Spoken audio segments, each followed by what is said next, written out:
چیزی که میخوام راجبش حرف بزنم شاید خیلی به نظرت عجیب بیاد، ولی توی همین ایران خودمون توی 100 سال گذشته اتفاق افتاده.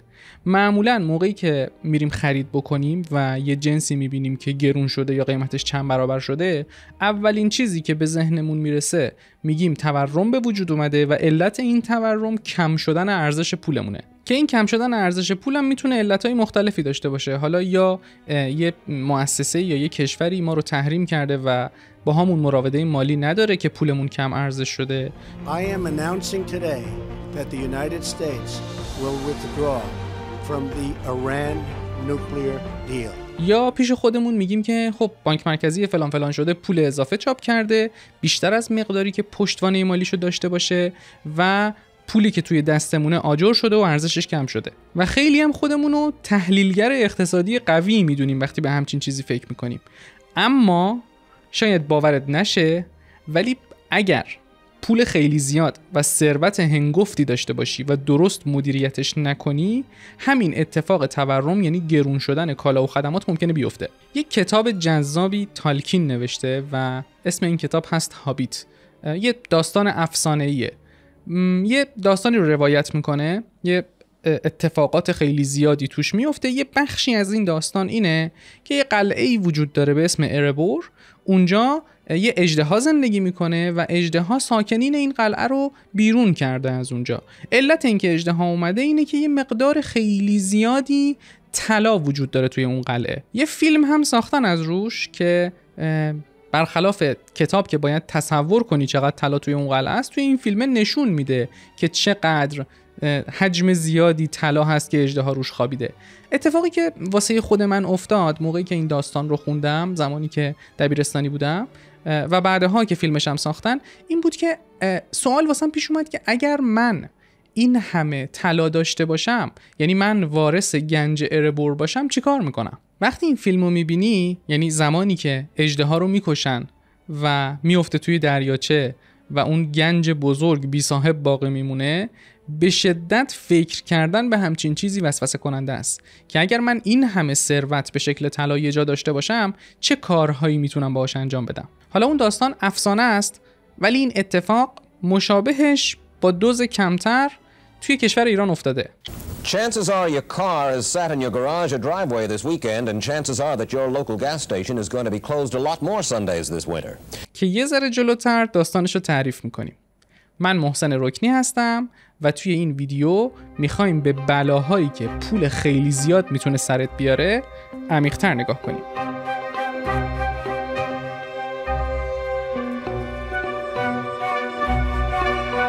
وقتی توی تصورت تو وارث همچین ثروت بزرگی میشی، 2 تا راهو میتونی انتخاب بکنی.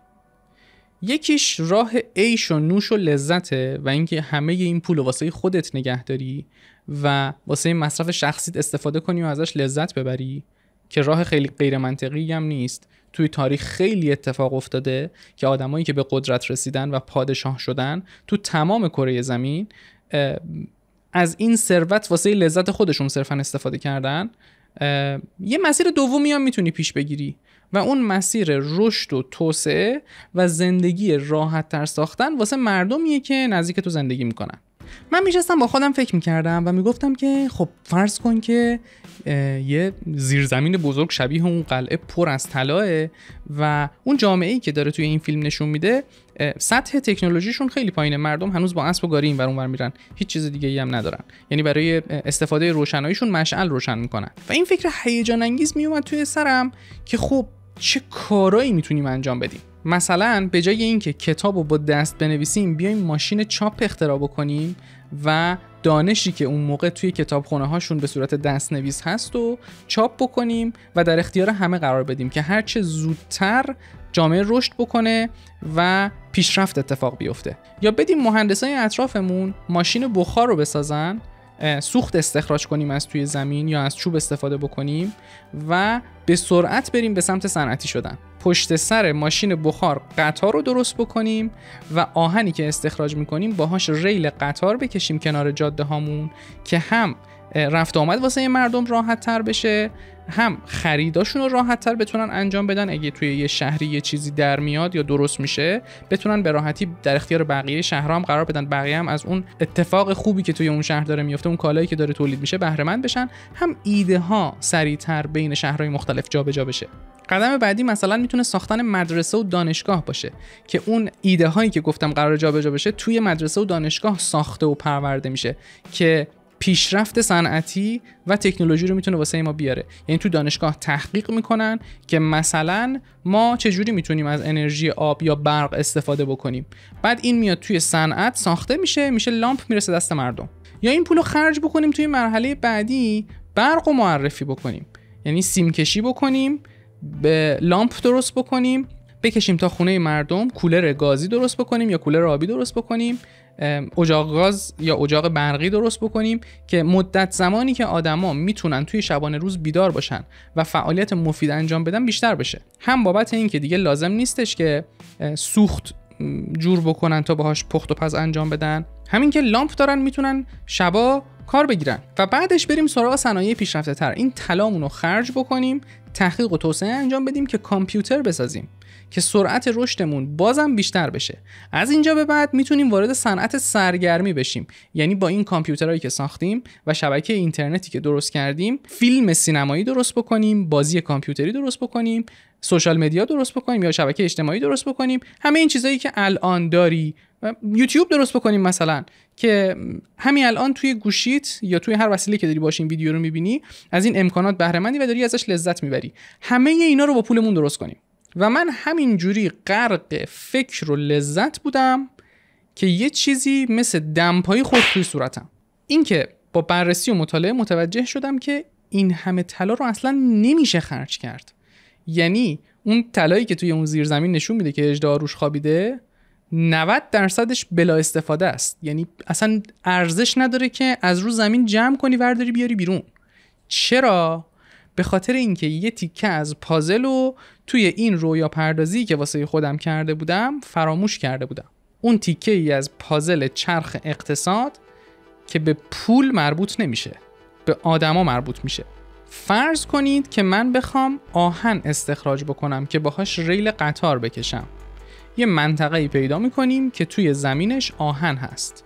مردم اون منطقه رو استخدام میکنیم که برای ما آهن استخراج کنن و معادل آهنی که به ما میدن سکه های طلا بهشون میدیم. فرض کنید 100 نفر اونجا زندگی میکنن. این 100 نفر واسه تولید آهن یه ظرفیت مشخصی دارن دیگه. من اگر بهشون پول بیشتری بدم که نمیتونم آهن بیشتری ازشون بگیرم. مگه تو طول روز چند ساعت میتونن کار بکنن؟ یا زور فیزیکی یک آدم برای حمل کردن سنگای آهن چقدره؟ پس اگر من اونجا برای استخراج آهن پول بیشتری خرج بکنم، تنها اتفاقی که میفته اینه که بابت اون مثلا فرض کنید 100 کیلوگرم آهنی که روزانه میگرفتم به جای 100 سکه طلا دارم 200 سکه طلا میدم. تنها چیزی که اتفاق میفته اینه که ارزش سکه طلا میاد پایین، چون نمیتونم آهن بیشتری تولید کنم. اون قطعه پازل گم شده اقتصاد که من راجبش فکر نکرده بودم نیروی انسانیه. توی دهه 50 شمسی توی کشور ایران یه اتفاق جالب افتاد و ایران توی از نظر اقتصادی توی یه موقعیت طلایی قرار گرفت. قبل از این که قصه‌شو تعریف کنم 2 نکته خیلی مهم و حواستون باشه. یک این که ما کاری نداریم که توی اون دوره، بعد از اون دوره و قبل از اون دوره حاکما کی بودن و چه نظامی توی مملکت حاکم بوده. یعنی برای یه لحظه این شکلی که میگم تصور کنید تاریخو که مردم ایرانن که سالهای سال توی این سرزمین دارن زندگی میکنن، فارغ از این که توی هر دوره‌ای چه کسی و چه طرز فکری حکومت میکرده. دومین نکته‌ای که باید خیلی بهش توجه بکنی راجع به قصه‌ای که میخوام بگم اینه که ما تصمیمای اقتصادی آدمایی که اون موقع تصمیم گیری میکردن رو نقد نمی‌کنیم. چرا؟ به خاطر اینکه این اتفاق 50 سال پیش افتاده. فرض کن که میری خرید بکنی، میری توی محدودیت زمانی هم هستی، بهت گفتن که امروز برو مثلا یه گلدون بخر برای ما بیار. تو میری 4-5 تا مغازه رو نگاه میکنی، بهترین گلدونی که دستت میرسه رو میخری، یعنی اون چیزی که عقلت بهت میگه بهترین گلدونه، چه از نظر هزینه چه از نظر کیفیت، میخری و برمیداری میاری. 2 هفته بعدش که فرصتت آزاد میشه میری مغازه‌های دیگر هم نگاه میکنی، یا 1 سال بعدش، بعد میبینی که انتخاب گلدونی که تو انجام دادی لزوماً بهترین انتخاب نبوده. اما الان که 2 هفته گذشته میتونی اینو بفهمی.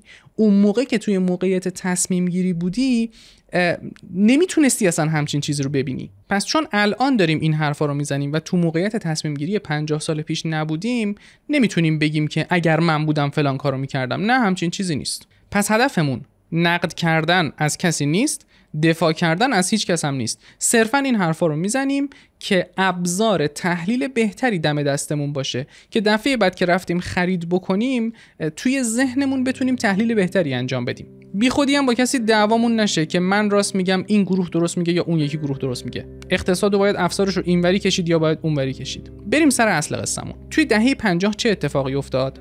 دولت ایران داشت یه سری برنامه‌های توسعه رو میبرد جلو، یعنی جاده میکشید، مدرسه درست میکرد، اتفاقاتی که توی سطح رفاهی جامعه خیلی موثره و داشت به سمت پیشرفت و توسعه میرفت. طبق آمار و اسنادی هم که موجوده کاراشون داشت طبق برنامه‌ریزی خودشون پیش میرفت، یعنی مشکلی سر راهشون نبود. اون چیزی که برنامه‌ریزی کرده بودن تا بهش برسن دستیافتنی بود و داشتن طبق اون برنامه جلو میرفتن. همینجوری که ایران با سرعت داشت به سمت پیشرفت حرکت میکرد، یه اتفاق جالبی افتاد که قیمت نفت خیلی رفت بالا. On October the 6th, 1973, Egyptian troops went into action to try and push Israel out of the Sinai Peninsula. ایران هم که همون موقع مثل الان اقتصادش روی نفت میچرخید، درآمد کشورش خیلی افزایش پیدا کرد. یعنی عملاً شدیم بچه پولدار منطقه. حالا رسیدیم به اون نقطه‌ای که نشستیم روی اون طلاهایی که از اژدها پس گرفتیم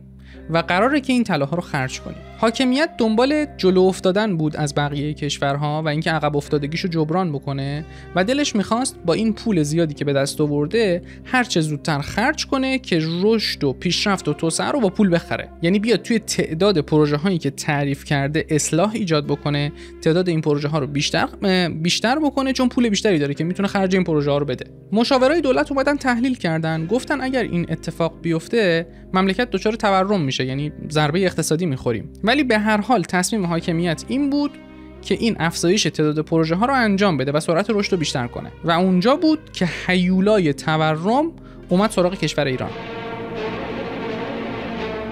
تورمی که به خاطر کاهش ارزش پولش نبود. ایران داشت با مبلغ هنگفتی نفت میفروخت و هر سال توی اون دهه اضافه بودجه می آورد اصلا. یعنی کاهش کمبود بودجه هر سال که نداشت هیچی، پول اضافه هم می آورد. یعنی ارزش ریال ایران کم نشده بود، ولی هر روز قیمت کالاها افزایش پیدا می کرد.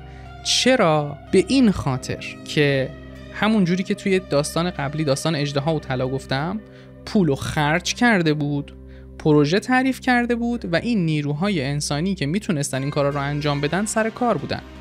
وقتی تو دوباره کنار این پروژه هایی که بقیه رو مشغول کرده پروژه تعریف میکنی، پول بیشتری رو توی جامعه تزریق میکنی و اونقدر ظرفیت وجود نداره که همه این پول به اندازه قبل ارزش داشته باشه و خرج کارها بشه. پول اضافه که میاد توی سیستم سبب افزایش قیمت ها میشه صرفا. یعنی ارزش پول توی سطح بین المللی کم نشده ولی قیمت کالاها رفته بالا. چرا؟ چون اون متاعی که میخوای بخری نیست. مثلا فرض کن که مصرف روزانه گندم، مثال میگم 100 کیلوگرمه. بابت این 100 کیلوگرم هم روزانه 100 سکه طلا داره هزینه میشه که این 100 کیلوگرم خریداری بشه. حالا تو اومدی در گنجینت رو باز کردی، پولو در اختیار مردم قرار دادی که دارن کار میکنن، بابت اون پروژه ها دارن پول میگیرن، تعداد آدمای بیشتری میتونن خرید بکنن. الان دیگه نیاز گندم 100 کیلوگرم نیست، ولی میزان گندمی که در دسترس قرار داره همچنان 100 کیلوگرمه. پس اونایی که پول بیشتری دارن حاضرن بهای بیشتری پرداخت کنن که گندم مال اونا بشه. یعنی میاد مغازه میگه که اوکی گندم مثلا کیلوگرم 1 سکه بوده، من به تو 1 سکه و نیم میدم، ولی گندمو بذار واسه من کنار. فروشنده این گندمم بازار عرضه و تقاضای دیگه. به این نتیجه میرسی که قیمت گندم دیگه 1 سکه نیست، 1.5 سکه و تو اینجا داری 50% تورم تجربه میکنی با اینکه ارزش پولت کم نشده. ممکنه این سوال واسه خودت به وجود بیاد که خب اگر من واردات انجام بدم چی؟ دارم راجع به اقتصاد یک کشور حرف میزنم دیگه، کل کره زمین رو که مطالعه نمیکنم. من توی این کشور پولم ارزش داره و مقدارش زیاده، میام کالاهایی که احتیاج دارم و توی بازارم کمه رو وارد میکنم، پولم با ارزش دیگه از بقیه کشورهای دنیا اینو میخرم. اما یه نکته دیگه ای رو باید بهش توجه بکنی و اون ظرفیت حمل و نقل این کالایی که تو میخوای وارد کشور بکنی. تو باید بندر داشته باشی و حجم کالا یا متایی که توی این بندر جابجا میشه هم اندازه نیاز تو باشه. اگر تو روزانه 200 کیلوگرم گندم احتیاج داشته باشی ولی ظرفیت ورود کالا از بندرت، یعنی خالی کردن گندم از توی بندرت، 150 کیلوگرم باشه، تو هر روز 50 کیلو گندم کم داری. یعنی با پولت میتونی گندم رو از بیرون بخری ولی نمیتونی این گندم رو توی بندرت تخلیه کنی بیاری توی شهر بفروشی. به خاطر همین همچنان با مشکل کمبود اون کالا توی شهرت مواجهی. پس اگر دفعه بعد توی جمعی صحبت اقتصادی شد، بلافاصله نگیم که خب من بلدم و پول زیاد چاپ شده یا این مشکل به وجود میاد یا اون مشکل به وجود میاد، من دارم تحلیل میکنم. با یه نگاه بازتری به موضوع نگاه بکنیم، اصلا بررسی بکنیم شاید تو تاریخمون همچین اتفاقایی افتاده قبلا، چیزی که داریم همدیگه رو به خاطرش تیکه پاره میکنیم. اگه ابزارهای تحلیلمون رو ما دقیق تر بکنیم، فقط بحث این نیستش که توی بحث برنده میشیم، اعصاب خودمون هم راحت تره بابت چیزایی که توی فکرمون داره اشتباه میگذره، اعصاب خودمون رو خورد نمیکنیم. ممنونم.